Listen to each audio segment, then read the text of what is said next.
নমস্কার বন্ধুরা, আমরা এখন চলে এসেছি পশ্চিমবঙ্গের এক প্রত্যন্ত গ্রামে। প্রত্যন্ত গ্রামের মধ্যে মানুষজন কি করে তার জীবন সংসার চালাচ্ছে সেটা আমি আপনাদেরকে আজ দেখাবো। দেখুন, প্রথমে আমফানের ঝড়ে যে গাছগুলো পড়ে গিয়েছিল, সেই গাছগুলো যেহেতু কোনো কাজে আসবে না, সেই কাঠগুলো কুড়িয়ে রেখে এনে প্রথমে আপনি এইভাবে এরকম স্টক করবেন। কাঠগুলো এদিক ওদিক ফেলে দেবেন না, ঠিক আছে?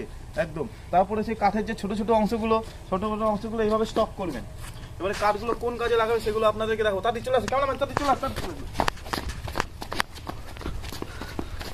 ছোটো ছোটো কাঠগুলোকে দিয়ে এরকম তুমি উনুনের মাঝখানে ঢুকিয়ে দেবে। উনুনে একদম ডুয়াল সিস্টেম রয়েছে, উপরে হাঁড়ি বসাবে, নিচে হাঁড়ি বসাবে, দুদিক দিয়ে গরম হয়ে যাবে। এপাশে হয়ে যাবে ভাত, এপাশে হয়ে যাবে তরকারি। এপাশে আরেকটা উনুন আছে এক্সট্রা, যদি কোনো তরকারি করতে হয় তার জন্য। তাড়াতাড়ি এদিকে চলে আসে। জমিতে যে ধান হয়, ধানগুলো নিয়ে নেওয়ার পরে জমির যে খড়গুলো এদিক ওদিক ফেলবে না, খড়গুলোকে সামনে চলে আওয়াজ আসবে না, মারা খড়গুলোকে এইভাবে এখানে স্টক করবে। স্টক করবে, এগুলো তোমার ভবিষ্যতে কাজে লাগতে পারবে। এগুলো তুমি তোমার যে গবাদি পশু আছে তাদের পিছনে তুমি ইউজ করতে পারবে। তারপর এদিকে চলে আসে। এবার আমরা চলে যাবো জঙ্গলের দিকে, এগিয়ে যাবো। সাবধান সাবধান, সামনে একটা বাঘ দেখা যাচ্ছে, সামনে একদম আস্তে আস্তে এগিয়ে যাবে। সামনে একটা বাঘ দেখা যাচ্ছে।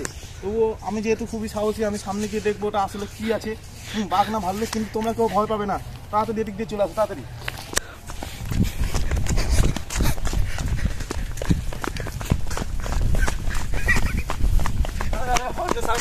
বাঘ না, এটা তো একটা গরু।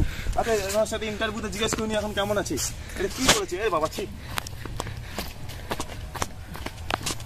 আচ্ছা দিদি, আপনি এখানে কতদিন ধরে আছেন? কেমন লাগছে? দিনে কত লিটার আপনি দুধ দেন? এই বিষয়ে কি আপনি কিছু বলতে চান?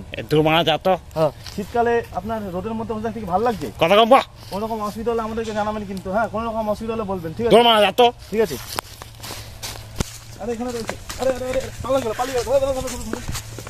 শোনো, তুমি কোথায় যাচ্ছে? পড়তে বসেনি কেন সকালবেলা? সকালবেলা উঠে ঘুম থেকে উঠে পড়তে বসেনি কেন? সকালবেলা ঘুম থেকে উঠে প্রতিদিন পড়তে বসে, একদম মাকে ডিস্টার্ব করবে না কিন্তু, ঠিক আছে? হ্যাঁ, ছোটাছুটি করবে না, এক জায়গায় শান্ত হয়ে বসবে, এদিক ওদিক যাবে না।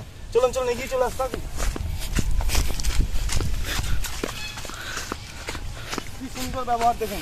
জঙ্গলের মধ্যে যে গাছ রয়েছে, গাছের ডালে এইভাবে আপনি জামা কাপড় রেখে শুকোতে পারবেন কিন্তু। এদিকে আসুন। দুটো গাছের মধ্যে এদিক ওদিক দিয়ে দড়ি টাঙিয়ে মাঝখানে কিন্তু আপনি জামা কাপড় শুকাতে পারবেন। এরকম সিস্টেম আর কোথাও আপনি দেখতে পাবেন না। চলুন আমরা ওদিকে এগিয়ে যাবো।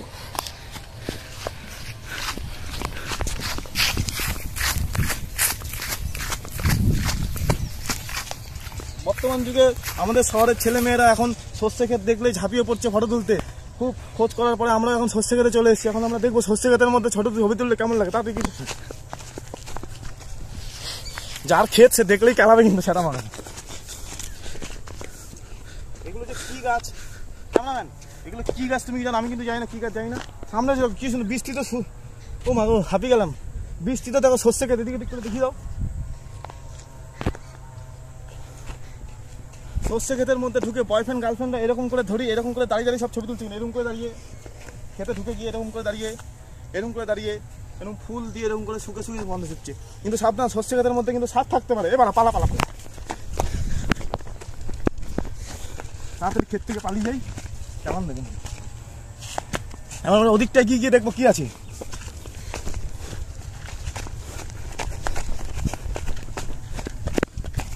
সাবধানে আসবে, সাবধানে আসবে, অনেক গাছপালা রয়েছে কিন্তু।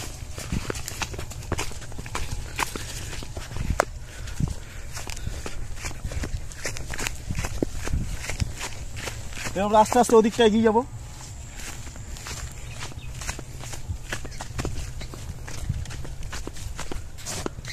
দেখো এই সুন্দর গাছটার মধ্যে কত সুন্দর পাখি টাকি সব এসছে। দেখো কি সুন্দর হয়েছে, মজা নিচ্ছিল, কিন্তু আমরা এসে ওদের মজাটাই নষ্ট করে দিলাম। ঠিক আছে ক্যামেরাম্যান, আস্তে আস্তে এদিকটা দেখি তো, জঙ্গলের মধ্যে দিয়ে সর্ষে ক্ষেত কেমন লাগছে। আশা করি বন্ধুরা আপনাদের এই ভিডিওটা ভালো লেগেছে। ভালো লাগলে আর কি বলবো, ব্যাস লাইক ঠুকে দিন।